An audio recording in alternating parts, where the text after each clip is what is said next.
तो हमारे कच्चे तौलिए सूखे हैं हाईवे पर, या तो बात मान ले, अन्नी तो आ रहे हैं सुखाने संसद पर। हाँ। ये बता देना। संसद में भी पहुंचेंगे हम। संसद इनके बाप की है, इनके बाप की है। संसद हमने बनाई, हमारी जमीनों पे बनी, हमारे टैक्स से बने। और सुनिए, तो कानून बने, कच्चे नगर कैसे सुखाओगे? क्यों? इस हाईवे पे तो गाड़ी चले, देख चला दे हमारे सुखरे कच्चे बलियान। तो जहाँ किसान बैठेगा, और मोदी जी कहते हैं मैं इस देश का चौकीदार हूँ, तो चौकीदार कैसे वहाँ महल में बैठा है जब उसका मालिक सड़क पे पड़ा है? कैसे बैठा है महल में? ये बात भाई, तनख्वाह हमारे पैसे की, और कहता है मैं फकीर हूँ। फकीर है, फकीर ऐसे होते हैं जो 10 लाख का सूट पहनता है? और कहता है मैं झोला उठा के चल दूंगा। झोला कौन सा देश को दिया उसने जो लेके जाएगा? कटोरा है? लेकिन कोठी में तो आपने बैठाया ना? कोठी में तो कोठी में बैठाया हमने, तो निकालना भी तो जानते हैं हम। जिस तरह हमने आपको बैठाया है मोदी जी, इस तरह निकालना भी जानते हैं। ये हाईवे हमने बनवाया था, कच्चे बनियान सुखा दिए। नहीं, आपने तो दोबारा भी कोठी में बैठा दिया उनको। अरे जवानी में कोठी में बिठाते हैं, फिर कोठे में भी बिठाते हैं। थोड़ी सी गलती हो गई। अच्छा, मानते गलती हुई है? हाँ, हमसे गलती हुई है। और दूसरी बात बताऊं, अगर हमें पता होता, ये तो थोड़ी सी हमारे बड़े बुड्ढों ने गलती कर दी कि बेटा मान लो इसकी बात, फकीर आदमी है, कर देगा काम। बूढ़े कह रहे हैं, हम कई दिन से इनसे बात कर रहे हैं कि हमारे बेटे नहीं माने, हमें तो पता। हाँ, तो वो थोड़ी गलती हमसे भी हुई और इनसे भी हुई, कैसे बैठा दिया। देखिए, कभी भी रंडवे व्यक्ति को राजा नहीं बनाना चाहिए। देखिए, अगर इनके सुन लो, अगर इनके पत्नी होती, देखिए इन बाबा के पत्नी है, इनके कोई घर में कोई बात होगी तो ये अपनी पत्नी से बात कर लेंगे। अगर मोदी जी के पत्नी होती तो उससे बात कर लेते मन की। लेकिन अगर पत्नी, परिवार को किसके लिए? देश सेवा के लिए त्याग। कौन कह रहा? 18 साल की उम्र में ब्याह करके लुगाई छोड़ के भाग गया था, देश के लिए कहाँ त्याग दिया? रंडवा हो गया 18 साल। और दूसरी चीज, आज मैं पूरे हिंदुस्तान के सामने मीडिया से बात कर रहा हूँ, और मैं चैलेंज करता हूँ, हिंदुस्तान का एक आदमी बता दे जिसने मोदी जी को चाय बेचते देखा हो या उसके हाथ की चाय पी हो। बताइए, जिस टाइम देखे नहीं देखा, कौन सी मीडिया ने देखा? चैलेंज है, वो मीडिया अगर उसका एक फोटो दिखा दे या कोई एक देश का आदमी बता दे, गर्दन कटा दूं सरेआम। मीडिया में सरेआम कह रहा हूँ, झूठी बात है, बिल्कुल झूठी। और जिस टाइम ये बताता है मैंने बचपन में चाय बेची, जब वो स्टेशन बना, जिस स्टेशन में इसके दुकान है जो बताते हैं, तब मोदी जी की उम्र 28 साल थी। तो जब स्टेशन ही नहीं था तो वहाँ चाय कहाँ से बेचती? तो लोग झूठ बोल सब। देखिए, देश में 2 झूठे, हमारी दुनिया में 2 सबसे बड़े झूठे पैदा हुए, और एक को तो अमेरिका ने धकेल के मार दिया, और इसको अब क्या हिंदुस्तान धकेल के मार देगा। दोस्तों ने कही ये भी है? हाँ, तो एक याडी गया, दूसरा याडी चल देगा। और दाढ़ी बढ़नी शुरू हो गई है, ध्यान रखना, दाढ़ी बढ़नी शुरू हो गई है। इतनी बड़ी दाढ़ी हो गई है, बाबा बनने का जाने का समय आ गया है। या तो रेल में या फिर जेल में। इतना गुस्सा क्यों मोदी जी के प्रति? मोदी जी के प्रति इतना गुस्सा इसलिए है कि देश का अन्नदाता जब सड़क पे पड़ा हो, जो हमारा पेट भरता है। ऐसा है, पहले हमने एक प्रधानमंत्री चुना था, 10 साल रहा, इन्होंने उसे कहा कि ये बोलता ही नहीं है, गूंगा है। फिर हमने चुना दूसरा, तो ये बंद ही नहीं होता। लेकिन जब असली जो मुद्दा है वो ये है कि इन्होंने 6 साल देश पे जो राज कर रहे हैं, 6 साल से इन्होंने जो पढ़ाई की वो सिर्फ की हिंदू मुस्लिम की। अच्छा जी। हाँ, और पेपर में आ गया किसान।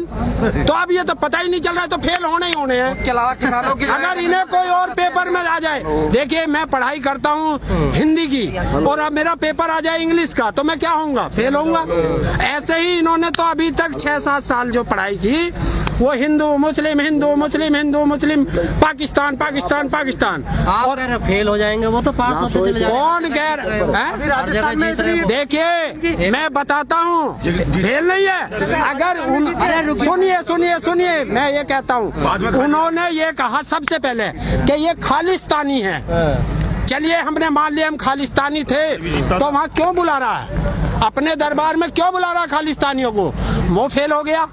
उसके बाद अब क्या मुद्दा ला रहे, ये तो चीन से फंडिंग हो रही है, पाकिस्तान से फंडिंग हो रही है। मैं ये मंत्री ने कहा कि आंदोलन मैं यही तो कह रहा हूँ, चीन और पाकिस्तान का। अब बताइए कहाँ है मोदी, कहाँ है मोदी, पीछे किसान का बताइए।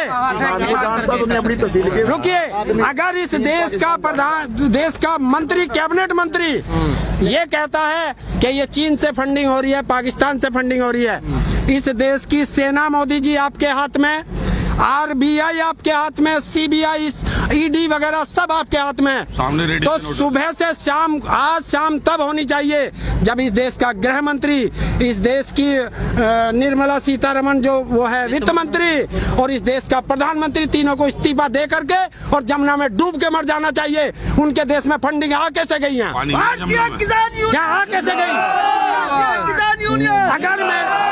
अगर मेरे घर में चोरी का माल आ गया तो मुझे मुखिया होने के नाते अपनी गर्दन कटा देनी चाहिए। इसमें आ कैसे गया, और आया तो अभी तक एक दो पकड़ा क्यों नहीं?